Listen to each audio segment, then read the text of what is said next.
Influenced by the culinary traditions of its neighbours, Thai cuisine is a melting pot of ideas adopted from Burma and Laos to the north, Cambodia and Vietnam to the east, and Malaysia to the south. Dishes are lightly prepared with strong aromatic ingredients, and every meal adheres to the philosophy of balancing the 5 fundamental flavours of heat, sour, sweet, salty and bitter. Join us as we explore the classic dishes, unique tastes and the diversely exotic cultural flavours of Thailand.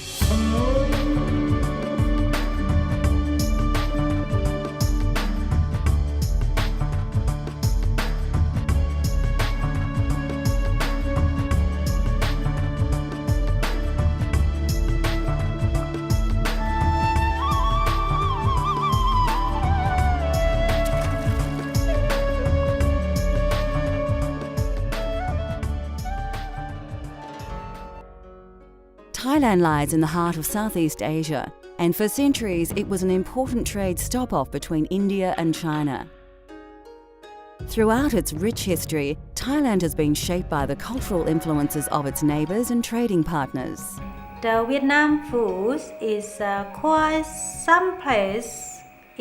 similar of Thai food, and they have a spicy, but some places didn't eat spicy like Thailand.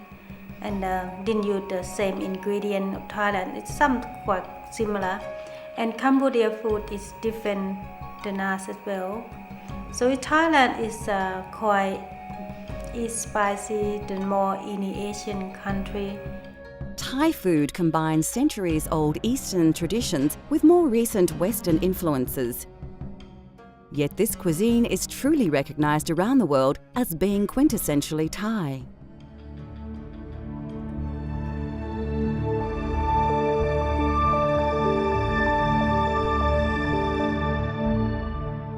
Thais use an abundance of aromatic herbs and spices to add intense flavours and taste to their meals.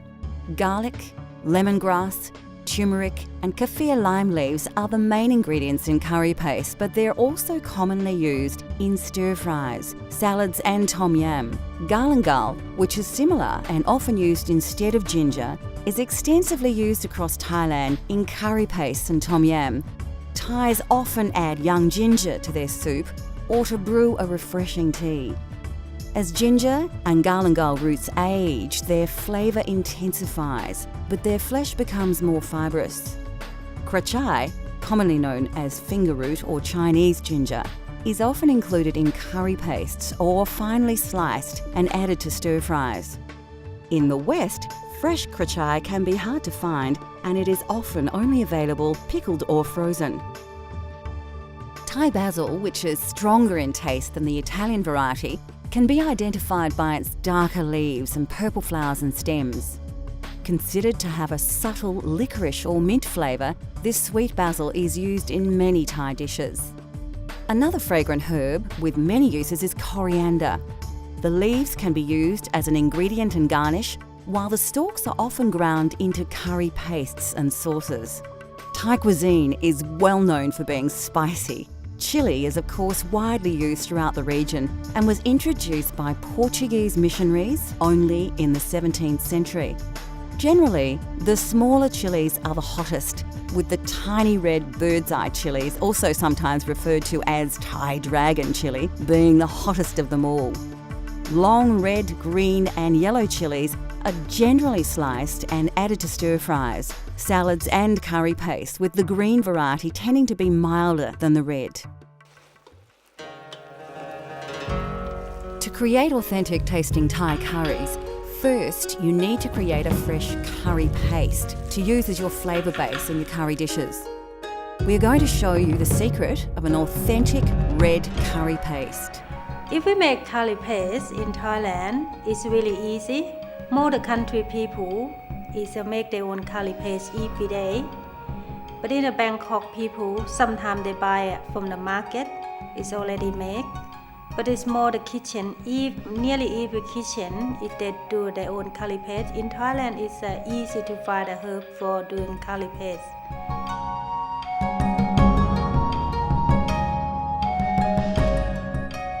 You'll need a mortar and pestle for this recipe. If you don't have one, a small blender will do the job. You'll also need a variety of spices and vegetables that you may only be able to get from your local Asian grocer or market. When you select your ingredients, fresh produce may not always be available, but many ingredients also come in 3 varieties: frozen, pickled or dried.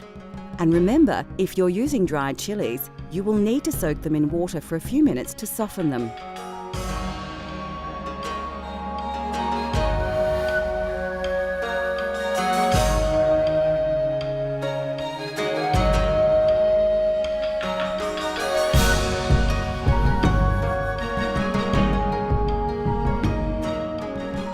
Firstly, finely slice your lemongrass stalk.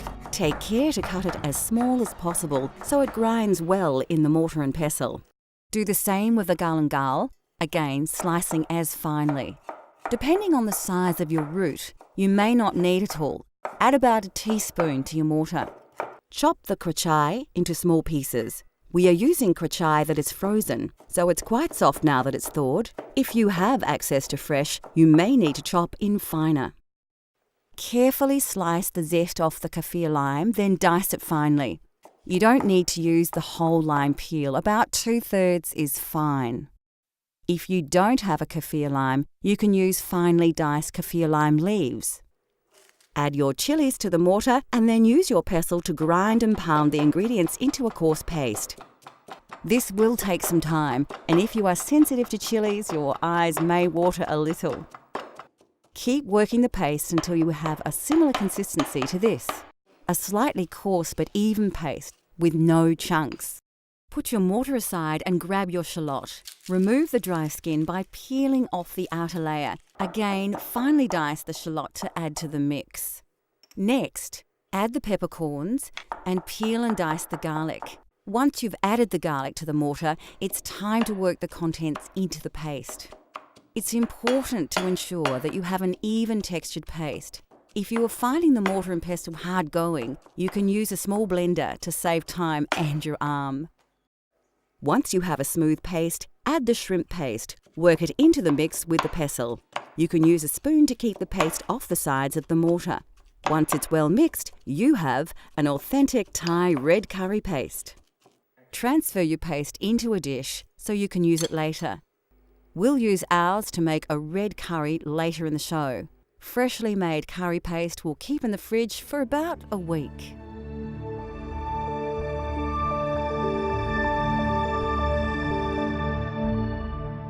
Like any cuisine, there is a wide and varied range of condiments and sauces that can greatly influence the taste of any dish.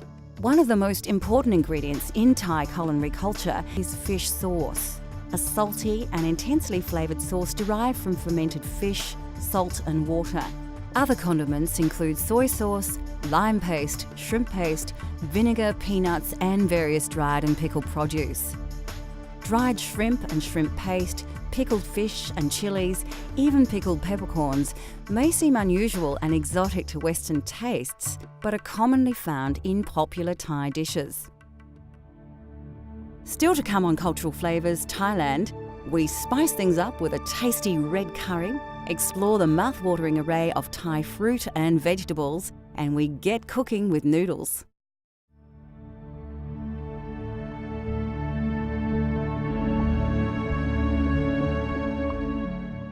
Rice is the staple grain of Thailand, and the fragrant and indigenous jasmine rice grows in abundance throughout the Central Plains. A long grain rice, it's generally served with most curries and some stir-fries, and is even eaten at breakfast. There are several varieties of rice, including sticky rice, which is popular in desserts, and as the main rice to the north of the country. Black sticky rice, or wild rice, is also a popular dessert rice. In Thailand, noodles are often eaten as a snack for lunch or used in soups.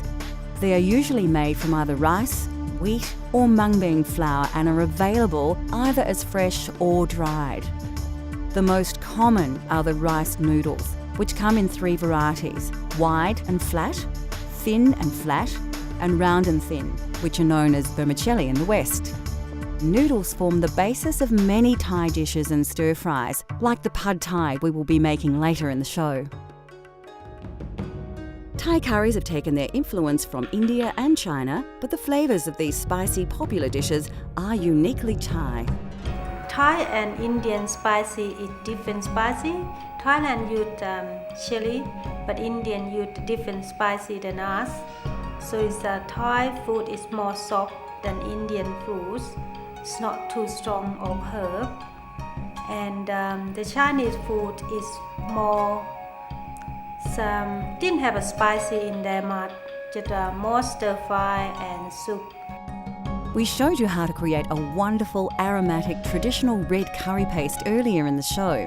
Using this paste as a flavour base, we will prepare a Thai red curry using a range of fresh vegetables and chicken. For this recipe, you will need a selection of fresh vegetables. Remember, if you can't find these exact ingredients, seasonal vegetables will do, although ingredients like kaffir lime leaves are important. The classic Thai ingredients we will be using are combinations of fresh, frozen and even pickled. All are readily available from Asian grocers. This can be a vegetarian dish if you prefer, but it is commonly cooked using chicken or pork. Of course, you'll need a couple of tablespoons of the authentic red curry paste, and the meal is generally served with jasmine rice.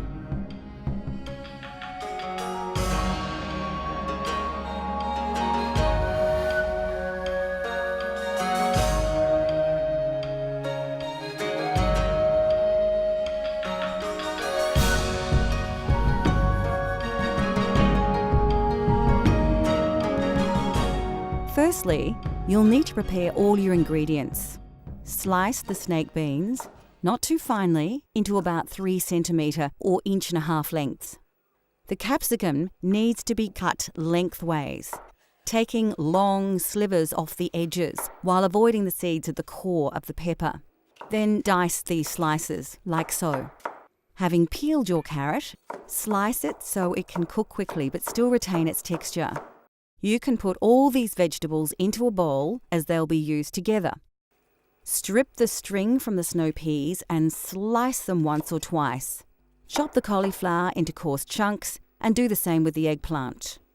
You will need to chop the kaffir lime leaves very finely as their flavour is very intense, so it's best to fold them together tightly and very carefully slice off tiny slivers. Add the bamboo shoots and karachai to your mix. Then you will need to get your rice cooking so it will be ready to serve with your red curry. As the rice is heating up, dice the chicken ready to cook. Heat your wok and add about 2 tablespoons of soybean oil. When the oil is hot, add your curry paste, releasing the flavours in the oil. Quickly before it burns, add a portion of your coconut milk. Keep it moving in the wok. When you have worked the curry paste and coconut milk together, add the chicken and combine it with the paste. Once fully coated, you can add more coconut milk and stir the mix together. It's a good idea to add your coconut milk in stages. Although it does reduce, the milk is the best way to control the consistency of your curry, adding more if you feel the dish is too dry. You can now add the lid to the wok and cook on a low heat until the chicken is cooked through. Now add 4 tablespoons of sugar and 2 tablespoons of fish sauce and stir through before adding the vegetables you prepared earlier. You can add the diced vegetables all at once, but ensure you stir them thoroughly. Return the lid and simmer, steaming the vegetables for about 5 minutes.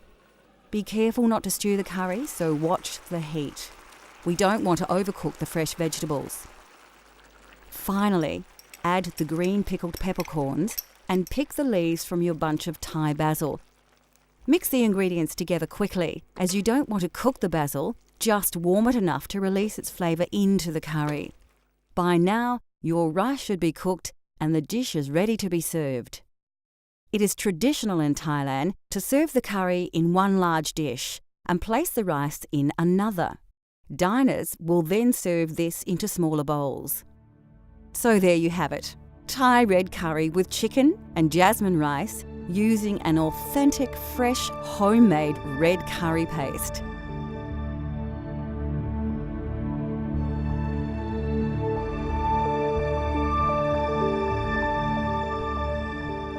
Situated within the tropics, this fertile country produces an abundance of aromatic herbs and spices, as well as many varieties of delicious fruit and vegetables.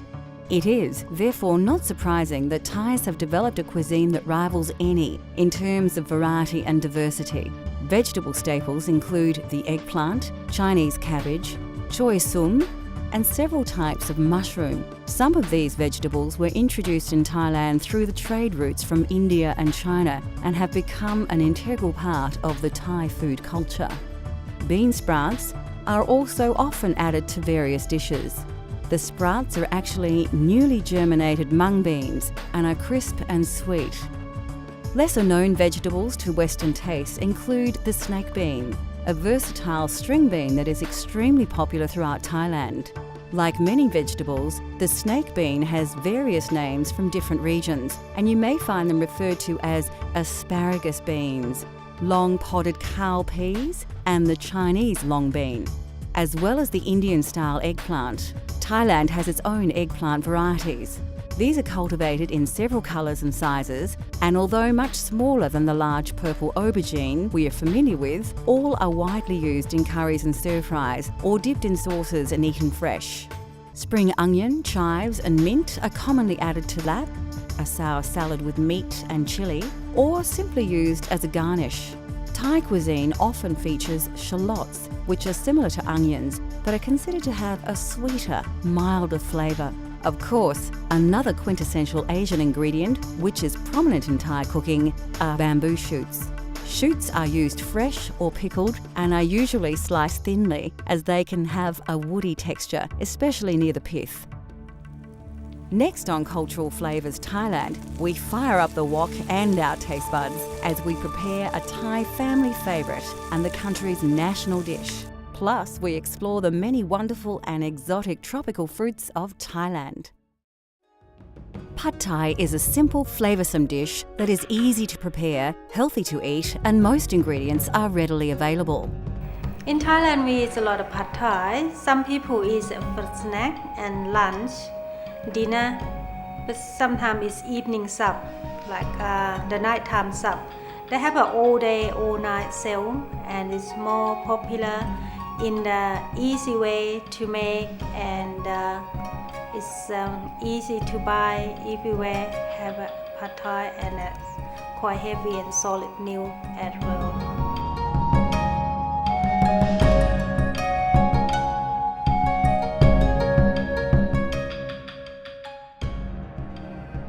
This dish features dried flat rice noodles, which are one of the favourite noodles eaten by the Thai people. Pad Thai is considered a simple but flavoursome dish to prepare, and it has only a few key ingredients. We are using fresh prawns in our Pad Thai, but it is common to use chicken or both. To make the chilli flavour base, you'll need a mortar and pestle, a mature shallot, 2 cloves of garlic, and 5 dried red chillies. You can soak the chillies in water a couple of minutes before you use them.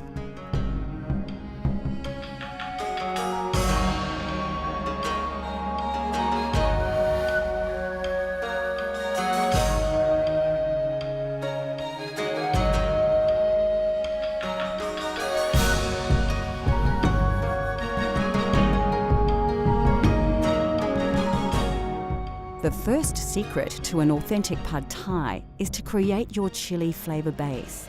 Take a shallot and peel the dry skin and outer layer off. Finely chop the shallot and place it in your mortar. Peel and chop your garlic cloves and add them to the mix with the chillies. Pound and grind the ingredients in your mortar and pestle until you have a coarse paste, much like the red curry paste we prepared earlier. Then put it aside to use later. Slice the garlic chives into short lengths of about 3 centimetres or 1.5 inches and place them to the side. Now it's time to fire up your wok and add the soy oil. It's a good thing to remember that Pad Thai has 2 distinct styles, a drier, lighter dish and a heavier, oilier version more popular in the West. When the oil is hot, add your chilli paste you prepared earlier. Really work the paste through the hot oil so you release all those delicious flavours and aromas. Don't overcook the paste, as it will burn if you leave it too long. To the chilli base, crack in the eggs. It's important you don't let the eggs cook whole. so if you feel they are starting to set, give them a stir through before you add more. Blend the eggs through the chili paste and oil until they start to cook through.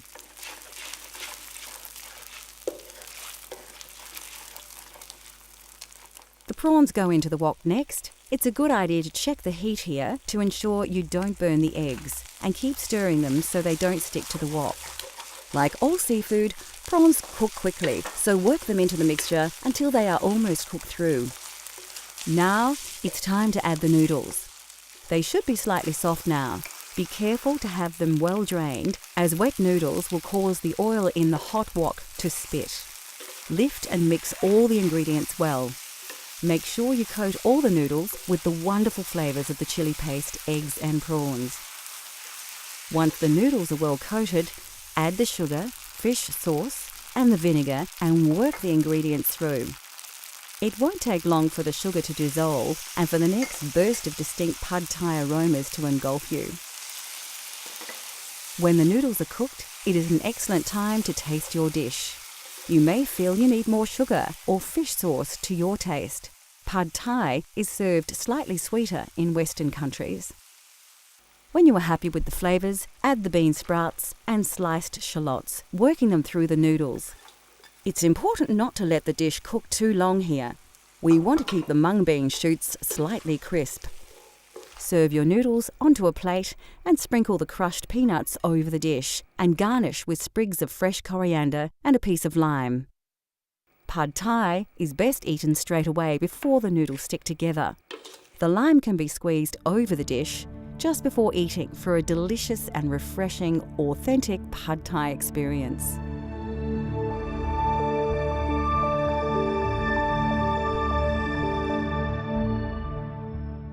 In Thailand, limes are used exclusively as an ingredient rather than lemons. They grow easily in the tropical climate and the fruit has multiple uses.